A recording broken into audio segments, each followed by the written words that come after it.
10, 9, 8, 7, 6, 5, 3, 2, 1, 0, and liftoff of Space Shuttle Atlantis on a mission to build, resupply, and to do research on the International Space Station. Houston now controlling. Atlantis begins its penultimate journey to shore up the International Space Station. From the dawn of man, there have been many mysterious sightings and reports from the heavens. Some of these are depicted in caveman drawings from thousands of years ago. This drawing comes from Itolo, Tanzania, and dates back over 29,000 years. It appears to document UFOs sending rays to the ground with what seems to be impact marks on the Earth's surface. Proof of alien visitation continues throughout human history. Here we see a picture of Nuremberg on April 14, 1561. Hans Glasser was a journalist of the 16th century. He described a mind-blowing event that occurred in the early hours of the morning. His drawing shows a sky full of strange objects flying back and forth and engaging as if it was an episode of Star Wars, with spacecraft screaming through the skies and fire on the Earth. He reports many of the residents witnessed this event and they saw it as a sign of God. And then the Foo Fighters of World War II. Thousands of pilots reported mystery orbs buzzing their aircraft while on bombing runs and patrolling the skies above Europe. This phenomena frightened both the Allied and Axis forces into believing the other had developed a secret weapon in a time where technology had been moving forward with a destructive rate. In fact, Churchill himself was inquiring into the subject, and it's believed he ordered a cover-up through fears of widespread panic. His memo here reads, "What does all this stuff about flying saucers amount to? What can it mean? What is the truth? Let me have a report at your convenience." Signed, Winston Churchill. 1947, Roswell. Arguably history's most debated UFO event. General William H. Blanchard ordered his press office to release a statement announcing a flying disc recovered from the desert of New Mexico, but 2 days later rescinded the claim. The cover-up began, military this time stating the wreckage recovered was a high-altitude weather balloon. How military, including a 4-star general of the Air Force, could not distinguish the difference between a weather balloon and an alien craft just 2 days prior is almost as big a mystery as Roswell itself. As we move through modern times, the UFO phenomena has become a movement, with millions of people witnessing strange aerial phenomena. Technology looks to answer the age-old question, who or what is this phenomena? My position now, I think, is that I believe that about 5% of these things are interplanetary, that is, they come to us from a world outside our planetary system, and that some of them are in fact inhabited by intelligent beings of some kind, and some look as if they're remotely controlled. The 5% rule has become the status quo for the UFO phenomena. This refers to the amount of sightings reported to those that are thought to be real. This catchphrase can be tracked back throughout modern UFO history.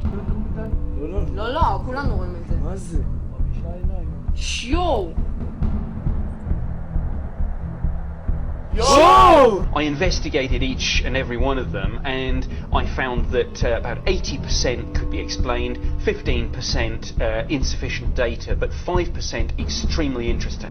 Here are some of the most compelling cases in recent UFO history that fit the 5% club. Rendlesham Forest. Over a 2-day period starting December 28, 1980, this nuclear-armed airbase located in Britain was subject to an invasion of unidentified flying craft. In this Larry King interview on CNN, Colonel Holt describes what he witnessed. The next series of events. While we were in the field investigating, and we were actually looking for maybe burn marks on the ground from what was apparently dripping off this object, we noticed 3 objects to the north in the sky. They initially were elliptical. They were illuminated with multiple lights and were moving at high speed in sharp angular patterns. We noticed 2 objects to the south. One of them approached us at very high speed and sent down a beam. I would equate it now to a laser beam at our feet. Who's the we, Colonel? There were 5 of us. I took 5 people out to investigate. What did your command superiors say? At that time, my superiors were silent. It was 2 or 3 o'clock in the morning. I was communicating with the command post. I did take an audio tape. In fact, I brought the original tape recorder with me. It's a little linear tape recorder that I carried around the base. And I made a tape recording, which is about 15 or 20 minutes long. It's rather famous now. And did you play it for them? Oh, definitely. I played it the next day. What did they say? Well, my boss took it to the 3rd Air Force commander to the staff meeting the following Wednesday and played it for the staff.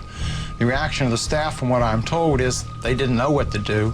And the general at that time said, well, it happened off the installation. It's a British matter. Let the British handle it. We found a small blast, what looks like a blasted or scrubbed up area here. We get very positive readings. What we assume is a landing site, all having a bridge and facing in the same direction towards the center. You ever see a pine tree as the damage react that fast? The indentations look like something twisted as it got, as it sat down on them. Looks like someone took something and sat it down and twisted it from side to side. Very strange. Getting a definite heat reflection off the tree, about 3 to 4 feet off the ground. Yes, where the spot is. Same place where the spot is. We're getting a heat. Spot on the tree directly behind us. I picked up the same thing. One off to your right. Look at 3 trees in the area, immediately adjacent to the site, within 10 feet of the suspected landing site. We're picking up heat reflection off the trees. This is eerie. This is strange. We are getting an indication of a heat source coming out of that center spot. We're hearing very strange sounds out of the farmers' barnyard animals. It's very, very active, making an awful lot of noise. Yeah, it's a strange, small red light. Looks to be out maybe a quarter to half mile, maybe further out. See if you can get the star scope on it. The light's still there, and all the barnyard animals have gotten quiet now. Weird. It appears to be maybe moving a little bit this way. Yes, it's probably not has been. It's coming this way. It is definitely coming this way. Pieces of it are shooting off. There is no doubt about it. This is weird. Okay, we're looking at the thing. We're probably about 200 to 300 yards away. It looks like an eye winking at you. It's still moving from side to side. And when you put the star scope on it, it sort of has a hollow center, a dark center. It's like the pupil of an eye looking at you and winking. Past the farmer's house and across in the next field, now we have multiple sightings of up to 5 lights with a similar shape and all, but they seem to be steady now rather than a pulsating or glow with a red flash. We just crossed the creek, and we're getting what kind of readings now? Getting 3 good clicks on the meter, and we're seeing strange lights in the sky. Here he comes from the south. He's coming toward us now. Now we're observing what appears to be a beam coming down to the ground. This is unreal. And the flash is so bright to the star scope that it almost burns your eye. Another compelling case study is Japan Airlines Flight 1628. On November 17, 1986, Captain Kenju Teruyuchi was flying from Paris to an airport near Tokyo, Japan. They were on the Reykjavik to Anchorage section of the flight. At 5:11 p.m., the crew witnessed 2 unidentified flying objects to their left. These objects rose from below and closed in on the aircraft. Those 2 craft then departed, and a much larger disc-shaped object started trailing them. It was as if they had been scouted and hunted down. For the next 50 minutes, they were pursued by this unearthly craft through the Alaskan darkness. That forced the pilots to request a change of course from the air traffic control. The pilot stated they had to get away from that object. Captain Teruyuchi said he could feel the heat from the intense glow of the object on his face. Here's a recording of the communication with air traffic control from that day. Deviate from equilibrating 240. Spinner 1628 heavy. Deviation is approved as necessary for traffic. Quite a big. Full makeup. Spinner 1628, sir, do you still have the traffic? Disappeared. Spinner 1628, I understand you do not see the traffic any longer. Almost immediately after this exchange, an urgent message comes in from Elmendorf Air Force Base. Yeah, this one, that's true. We have confirmed there is a flight size of 2 around here, 1550 squawk. 1 primary return only. Okay, where is he following him? It looks like he is, yes. Okay, stand by. Spinner 1628 heavy. Military radar advises they are picking up an intermittent primary target behind you. In trail, I say again.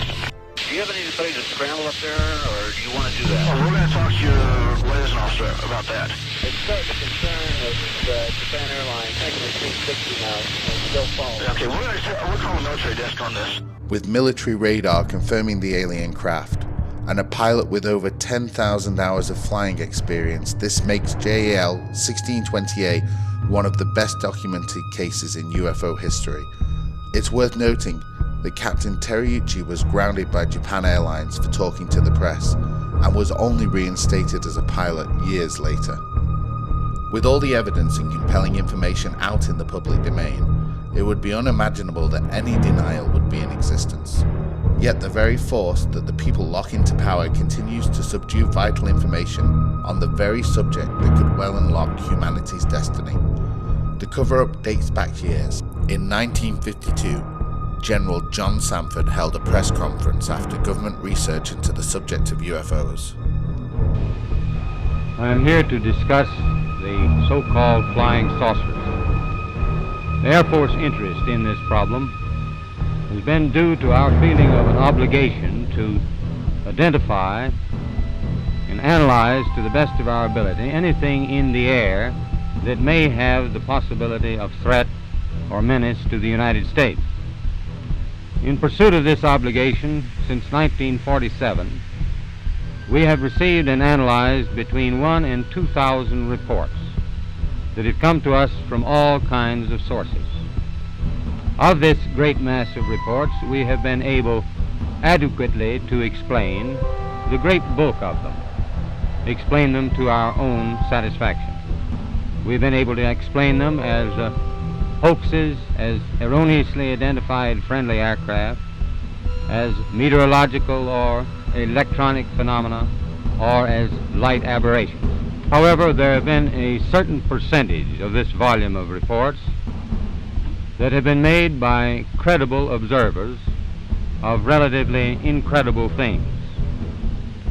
It is this group of observations that we now are attempting to resolve.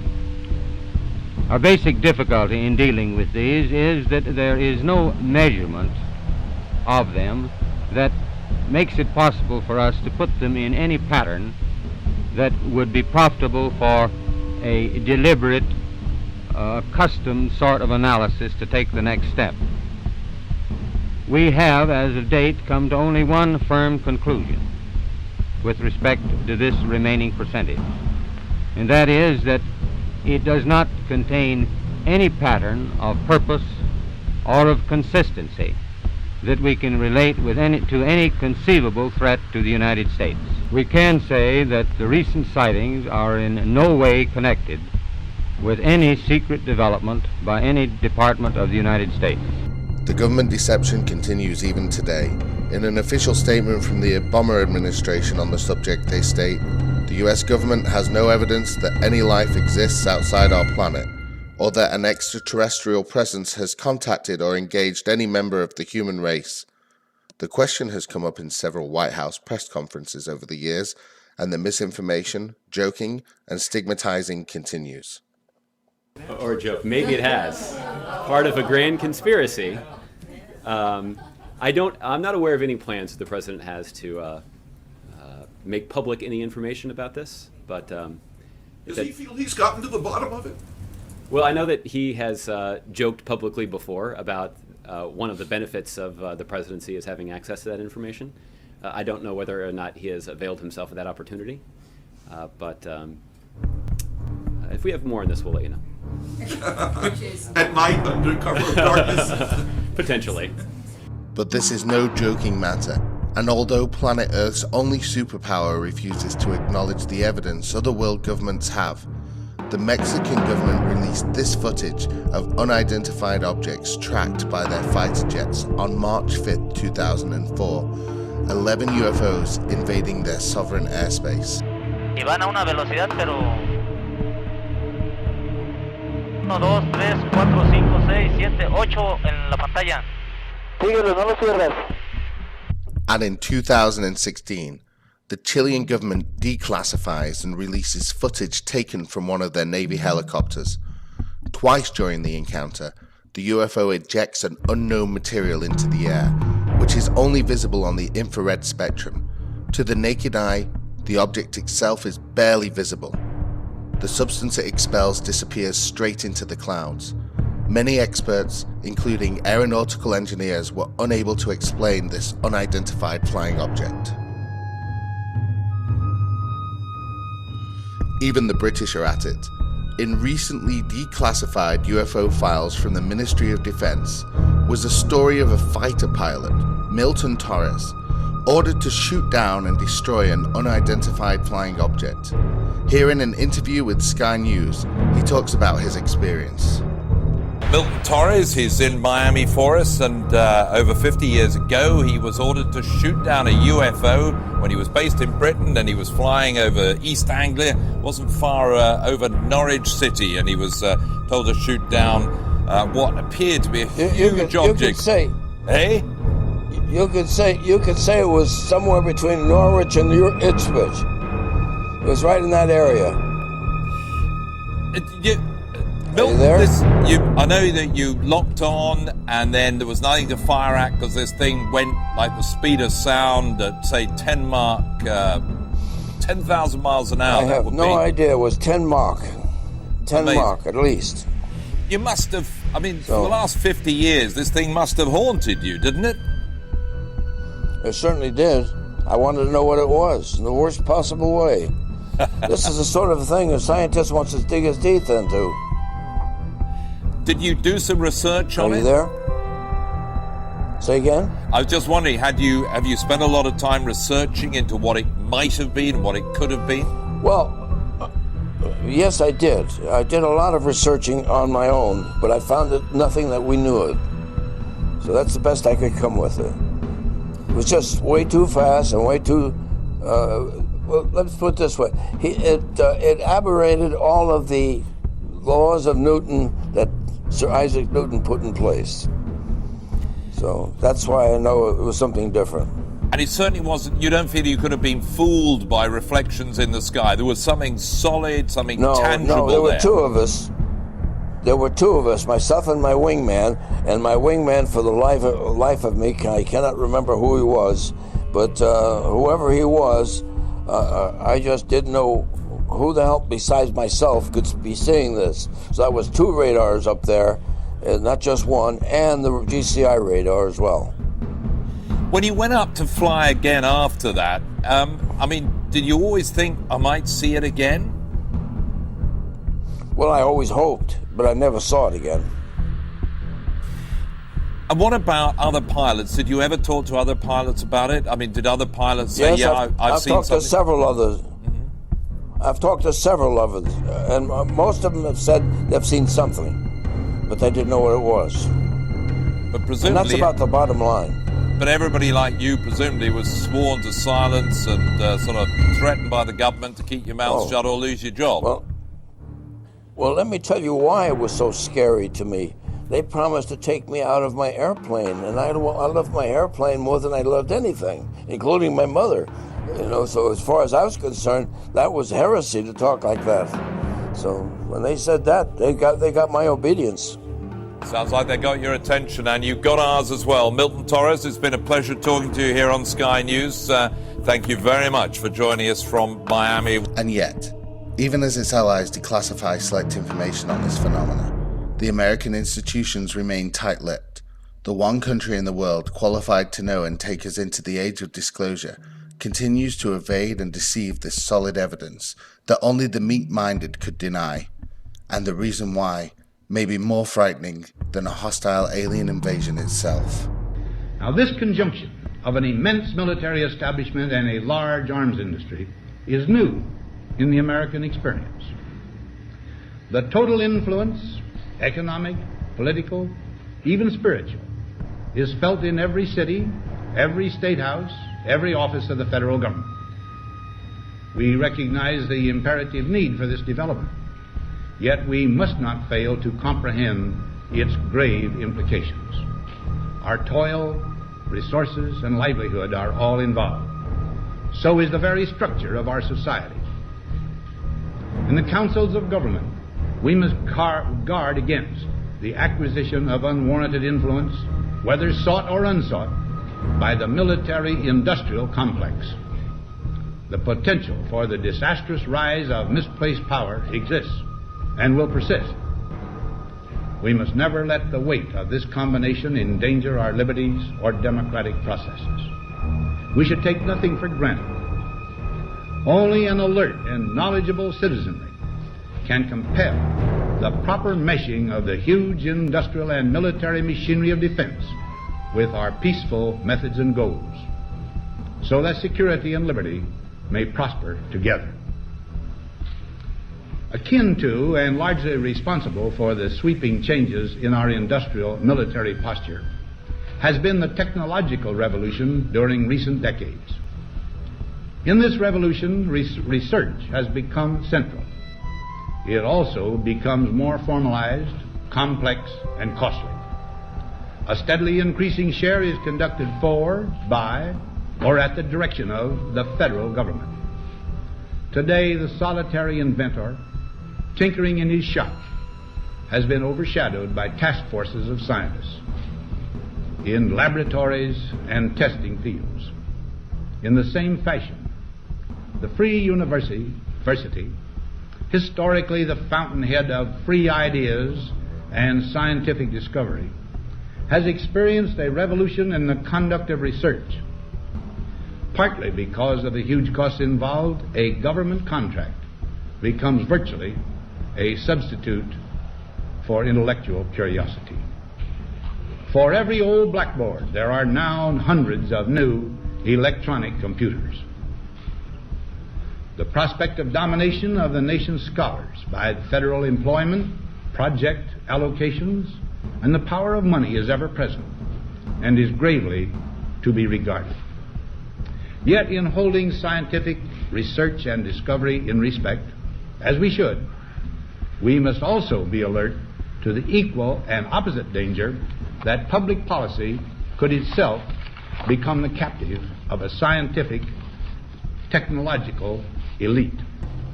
It is the task of statesmanship to mold, to balance, and to integrate these and other forces, new and old, within the principles of our democratic system, ever aiming toward the supreme goals of our free society. In 1997, talk show host Art Bell received this disturbing phone call from a man claiming to have worked at Area 51. As this call was unfolding, the entire radio station was knocked off air and only returned on backup systems, with the caller never to be heard of again. Area 51. Yeah, that's right. Were you an employee or are you now? A former employee. Former employee. I was let go on a medical discharge about a week ago, and I've kind of been running across the country. Oh man, I don't know where to start. They're gonna they'll triangulate on this position really soon. You can't spend a lot of time on the phone, so give us something quick. Okay, what we're thinking of as aliens are they're extra-dimensional beings that an earlier precursor of the space program made contact with. They are not what they claim to be.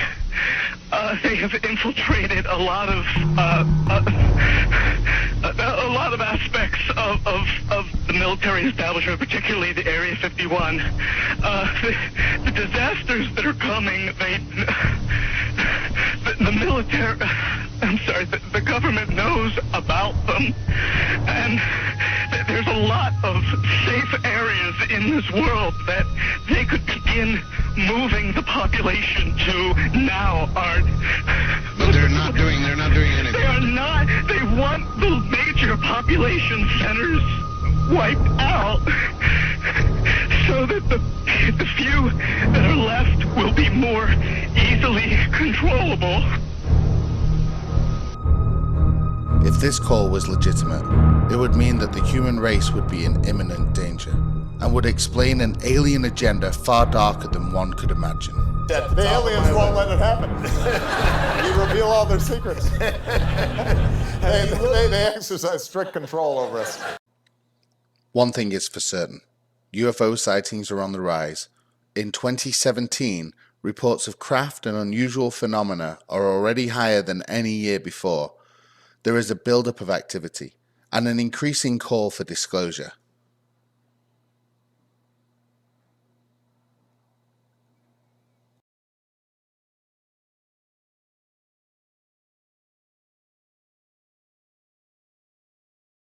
With even past presidents now alluding to something locked away deep inside the circle of secrecy, it would seem we are heading towards a penultimate conclusion to this age-old question. I got a letter from 13-year-old Ryan from Belfast. Now, Ryan, if you're out in the crowd tonight, here's the answer to your question. No.